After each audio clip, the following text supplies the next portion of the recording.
আসসালামু আলাইকুম, welcome back to our channel. কেমন আছেন সবাই? আশা করি ভালো আছেন, সুস্থ আছেন। চলে আসলাম আজকে আমি ফ্রিজ ট্যুর ভিডিও নিয়ে। তো আমি আজকে ফ্রিজটা ক্লিন করব আর কিভাবে গুছিয়ে রাখি সেইটা শেয়ার করব। তো ফ্রিজ ক্লিন করার আগে আমি সুইচটা অফ করে নিয়েছি আর তারপরে দেখাচ্ছি আমার ফ্রিজের ভিতরের অবস্থা। তো একদমই সব কিছু ময়লা হয়ে আছে, ডিপ ক্লিন দরকার। এই জন্য ভাবলাম আপনাদের সাথেও শেয়ার করি। অনেক দিন হয়ে যাচ্ছে শেয়ার করতে যাচ্ছি, বাট একদিন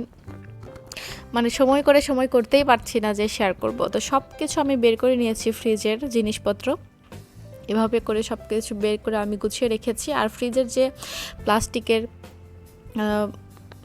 ডোরগুলা হয় আর কি, সেগুলো আমি সব কিছু বের করে নিয়েছি আর সুন্দর করে ক্লিন করে শুকিয়ে নিব। আর এখন এখানে আমি একটা মিক্সার তৈরি করেছি বেকিং সোডা, ভিনেগার আর পানি দিয়ে, ভিম লিকুইড দিয়ে, যেভাবে করে আমি করি আর কি। আমার ডিআইওয়াই ক্লিনার সেটা আমি এখানে নিয়েছি আর স্পঞ্জের সাহায্যে লাগিয়ে নিচ্ছি ফ্রিজে। তো এতে করে খুব সুন্দর করে ক্লিন হয়ে আসবে অনেক ইজিলি। বেকিং সোডা ফ্রিজের যে দুর্গন্ধটা সেইটা রিমুভ করতে সাহায্য করবে। ফ্রিজে যে কোনো প্রকার গন্ধ হয়ে থাকলে সেইটা অপসারণ করতে সাহায্য করে বেকিং সোডা সেইটা। আর এদিক দিয়ে আমি খুব সুন্দর করে সমস্ত ফ্রিজ মিক্সারটা লাগিয়ে নিয়েছি। এরপরে খুব সুন্দর করে ডলে ডলে ঘষে ঘষে ক্লিন করে নিয়েছি। আর তারপরে একটা কাপড়ের সাহায্যে, ভেজা কাপড়ের সাহায্যে এভাবে করে মুছে মুছে নিচ্ছি। তো যতদূর সম্ভব আমি ক্লিন করার চেষ্টা করেছি। আর ফ্রিজের বয়সটা আসলে অনেক, 22-23 বছর হবে আর কি। তো আমার শাশুড়ি মায়ের ফ্রিজ, তো এইটা এতদিন ধরে এখন পর্যন্ত কোনো রকম প্রবলেম ছাড়া আমাদেরকে সার্ভিস দিচ্ছে। এটাতে তো মাশাআল্লাহ অনেক ভালো, কোনো প্রবলেম নেই। এই জন্য অনেক খাবার সবসময় খুবই ভালো থাকে, একদম ঠান্ডা যে কম বেশি ফ্রিজের প্রবলেম এরকম কিছু কোনো প্রবলেম হয় না, একদম সব কিছু পারফেক্টলি থাকে আর কি। সার্ভিস অনেক ভালো। এলজির জিনিসপত্র আসলে এই জন্য খুব বেশি ভালো লাগে যে প্রবলেম হয় না মাশাআল্লাহ কোনোটাতে। আর এইখানে আমি খুব সুন্দর করে সব কিছু ক্লিন করে নিলাম, ভিতরের সাইড, ডোরের সাইড। তো ডোরের এই তাকগুলো এরকম করে টেনে খুলিয়ে সুন্দর করে ক্লিন করে নিলাম। আর একটু করে হালকা করে টেনে এরকম করে খোলা যায় কিন্তু, আর নিচে ময়লা জমে যায়, সেগুলো খুব ভালোভাবে আমি ক্লিন করে নিচ্ছি যতদূর সম্ভব। আর এই তো এরপরে আমি একটু পরে সব কিছুতে ক্যালেন্ডার বিছিয়ে দিব। এই ডোরের পাশগুলোতে দেখা যায় অনেক দিনে ময়লা জমে যায় আর একদম অনেক বেশি ময়লা জমে যায়। এর জন্য যদি একটু ক্যালেন্ডার বিছিয়ে দেওয়া হয় সেটা ভালো হয়। আর টেবিল ম্যাট যে আছে সেটা আমি ফ্রিজে ইউজ করব, কিভাবে ইউজ করি সেগুলোও দেখাবো। তো ফ্রিজে ইউজ করে বেশ ভালো। এখানে কিছু মোটা মোটা পেপার ছিল যেগুলো আমি এই তাকগুলোতে দিয়ে দিয়েছি। আর যে সবজির যে ড্রয়ারটা সেইখানেও আমি কিছু ক্যালেন্ডার দিয়ে দিচ্ছি। এতে করলে কি নিচে যে সবজির ময়লা অনেক দিন পরে জমা হয় সেগুলো সব ক্যালেন্ডারের উপরে পড়ে। এই ট্রেগুলো আসলে এত বেশি নোংরা হয় না। তো সব কিছু শুকিয়েছে, আমি সুন্দর করে ড্রয়ারগুলো এরপরে উপরে পার্টগুলো লাগিয়ে নিচ্ছি আস্তে আস্তে। আর এরপরে আমি কাভার করে দিব। তো এখানে ডিমের যে কেসটা আর কি সেইটা রেখে দিলাম। আর এভাবে করে আমি ক্যালেন্ডার বিছিয়ে নিয়েছি, সাদা কালারটা উপরে দিয়েছি। আর এভাবে করে আমি টেবিল ম্যাট দিয়ে সুন্দর করে ফ্রিজটাকে গুছিয়ে নিয়েছি। তো ফ্রিজটা দেখতে কিন্তু একদম খুব সুন্দর লাগছে। আর এরপরে আমি গুছিয়ে ফেলবো। আর উপরে যে ডিপ ফ্রিজটা নিচের সেম ওরকম করে আমি গুছিয়ে নিয়েছি, সুন্দর করে ক্লিন করে ফেলেছি। তো এখন দেখাই আমার ফ্রিজটাতে কী কী রেখেছি, চলুন দেখি। তো আমি প্রথমে নর্মাল ফ্রিজ থেকে শুরু করছি। আর সাইডের যে পাল্লাটা, ডোরের সাইডটা থেকেই শুরু করছি কোথায় কি রেখেছি। তো এই হচ্ছে ওভারভিউ। ফ্রিজে আসলে খাবার দাবারই বেশি থাকে। আর এই ডিমের অংশটাতে সবসময় ডিমই থাকে, কিছু ডিম কম আছে, তো একটা কোল্ড ড্রিঙ্কসের বোতল রাখা আছে। আর এপাশ দিয়ে সব বেবির আইটেম। এইখানে শুকনো মরিচ ভাজি করা ফ্রিজে রাখি, মুচমুচে থাকে। এইটাতে বেবির ঘি থাকে, ঘিটা আপাতত শেষ, আমার বানাতে হবে এই জন্য। এখানে ড্রাই ফ্রুটস পাউডার, এখানে বেবির খেজুর গুড়। আর এরপরে ওইখানে হচ্ছে কাসুন্দি, এরপরে ঘি, এরপরে একটা এলাচি গুঁড়া, গোলমরিচের গুঁড়া। তো এগুলা এইখানে। আর এর নিচের তাকে এইভাবে করে আমি হরলিক্সের যে ব্যায়ামগুলো সেগুলো রেখেছি অর্গানাইজ করে। এখানে কিছু খেজুর রাখা আমার, আর মরিয়ম খেজুর, এরপরে কিশমিশ, এরপরে বাদাম, এরপরে এখানে হচ্ছে ড্রাই ফ্রুটস। তো ওই বাদামগুলো আসলে ভর্তা খাওয়ার জন্য বেশ ভালো, এরপরে রান্নার কাজে সব কিছু লাগেই। আর এইখানে হচ্ছে আপেল সিডার ভিনেগার, একটা পানি, এরপরে টমেটো সস, এটা হচ্ছে তেঁতুলের সস, এইটা হচ্ছে লালি গুড় যেটা খুবই পছন্দ আমার লাগে সব সময়। আর এই যে এখানে উপর থেকে আমি শেয়ার করি কি কি আছে। এখানে আরও কিছু খেজুর রাখা আছে, পিছনে একটা বক্সে একটা কিছু মশলা আছে, এইখানে হচ্ছে বাটার আছে, তারপরে স্টিলের এই ডিব্বাতে ঘি আছে, এইখানে হচ্ছে বেসন আছে হরলিক্সের ডিব্বাতে, আর একটাতে আছে আর ড্রাই ফ্রুটস পাউডার।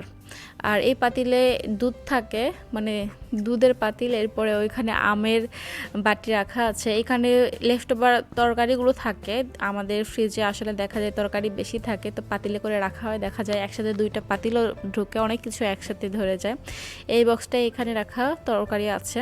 আর এখানে আদা রসুন জিরা বাটা, বাটা ওই পাশে, আর হচ্ছে কাসুন্দি আছে, পিছনে আচার আছে, পিছনের আরও যে দুইটা ডিব্বা আছে সেই দুটাতে আচার আছে।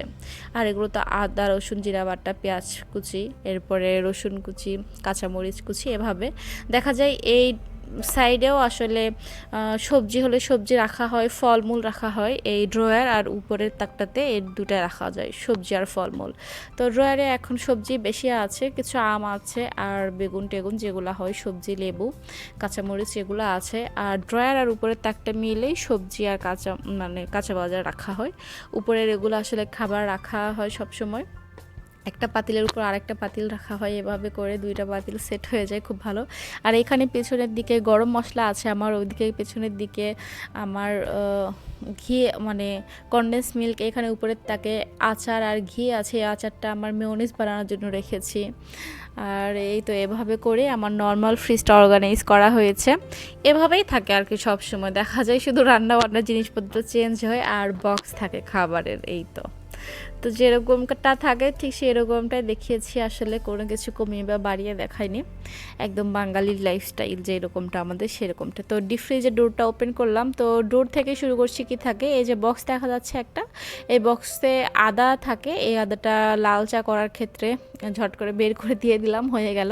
এই জন্য আমি সবসময় এখানে আদা রেখে দিই। আর এইখানে কিছু মানে মশলা, মিক্স মশলা টাইপ কেনা মশলাগুলো, এরপরে মানে কিছু কোকো পাউডার, এই টাইপ সব জিনিসগুলো আমার এখানে রাখা, মানে তান্দুরি মশলা, বিরিয়ানি মশলা, চটপটি মশলা, এগুলো যেগুলো, এরপরে মোজারেলা চিজ, তারপরে একটু জর্দা কালার, এইসব কিছু এই তাকটাতে ছোট ছোট এই যেরকম প্যাকেটে করে রাখা। তো এই জন্য এভাবে খুঁজে পেতেও ইজি হয়, আর অন্য কিছু থাকে না সব সময়। আর মশলা ফ্রিজে রাখলে লাইফ টাইম একটু বেড়ে যায়, এই জন্য ফ্রিজের ভিতরে রাখা হয় বেশি। আর নিচের তাকটাতে, এই তাকটাতে আমার আসলে চিংড়ি মাছ রাখা, চিংড়ি মাছ নিয়ে আসলে আমি এটার মধ্যে রেখে দিই, মনে থাকে, অন্য কোথাও মিক্স ম্যাচ করে রাখি না। তো এখানে চিংড়ি মাছ রাখা আছে, এখানে ছোট চিংড়ি রাখা আছে, এখানে কিছু টমেটো পিউরি করা আছে তরকারিতে দেওয়ার জন্য, আর এখানে গোটা ধনে আছে আর কি। তো এই তো, আর এ পাশটাতে আছে, আমি একটু বের করে দেখাচ্ছি ভিতরে কি আছে। আর এখানে কিছু নুডলসের প্যাকেট আর ব্রেড ক্রামস, নুডলস দেখা যায় খুব কম খাওয়া হয়, ফালুদার জন্যই দেখা যায় বেশি ইউজ করা হয়, আর বাইরে থাকলে নষ্ট হয়ে যায়, এই জন্য ফ্রিজে রেখে দেবো। এখানে তো আইস বক্স, আর এইখানে পিছনে আসলে আমার সবগুলো ছোট ছোট বক্স দেখা যাচ্ছে, ওগুলাতে সবসময় বেরেস্তাই থাকে, উপরেরটাতেও বেরেস্তা, নিজেরটাতেও বেরেস্তা, তার নিজেরটাতেও বেরেস্তা, ওপাশের হদুরটাতেও বেরেস্তা, মাঝেরটাতে জিরা বাটা, তারপরে নিচে আসছে রসুন বাটা, শুধু রসুন বাটা যেটা মাঝে মাঝে কোনো কোনো রান্নায় দরকার পড়ে, আর পাশের এই তিনটা বক্সে জিরা বাটা। আর এইখানে হচ্ছে বাদাম বাটা, এরপরে দই, এরপরে আবার পেঁয়াজ বাটা, মানে সরি পেঁয়াজ বেরেস্তা। তো বেরেস্তা অনেক বেশি করে রাখা হয়, সব সময় লাগে, দেখা যায় কিছু বক্স ফাঁকাও থাকে, তো ফাঁকা বক্স আমি আর সরাই না, যেখানের জায়গা সেইখানে রেখে দিয়ে আবার বেরেস্তা করে আবার ভরে রাখি, এরকমটা করি আর কি। আর এইখানে হচ্ছে পেঁয়াজ বাটা, তারপরে আদা রসুন বাটা, এখানে কোনো কিছু একটা পুর রেডি করে রেখেছি। আর এইখানে ডিমের বড়া করার মিক্সারটা রেডি আছে, এরকম ইজি বাটিতে করে। আর এইখানে হচ্ছে পেঁয়াজ বাটা। তো দেখা যায় এইখানে আরও একটা বক্সে করে আদা রসুন বাটা থাকে, তো সেটা এইখানেই থাকে। আর এই পাশে আমি সেমাইয়ের প্যাকেট রেখেছি একটা, সে যে সেমাই মাঝে মাঝে আসলে দরকার পড়ে, তো ফ্রিজে রাখলে খুব বেশি ভালো থাকে, বাইরে তো আছেই, তো ফ্রিজে আমি একটা রাখার ট্রাই করি এই জন্য। আর এখানে কিছু ছোট মাছ রাখা আছে মানে ইনস্ট্যান্ট রান্নার জন্য, বড় ফ্রিজ থেকে খুঁজে পেতে একটু সময় লাগে, তো ওটা খুললে হাতের কাছে এটা বের করে রাখা হয় যাতে সহজে খুঁজে পাওয়া যায়। তো এই তো আমার ফ্রিজ অর্গানাইজেশন, এভাবে করে আমি গুছিয়ে রাখি। যেহেতু একটা ডিপ ফ্রিজ আছে, এই ফ্রিজে এত বেশি প্রেশার হয় না, এভাবে গুছিয়ে রাখি। তো এই তো ছিল আমার আজকের ভিডিও। সবাই ভালো থাকবেন, সুস্থ থাকবেন, আল্লাহ হাফিজ।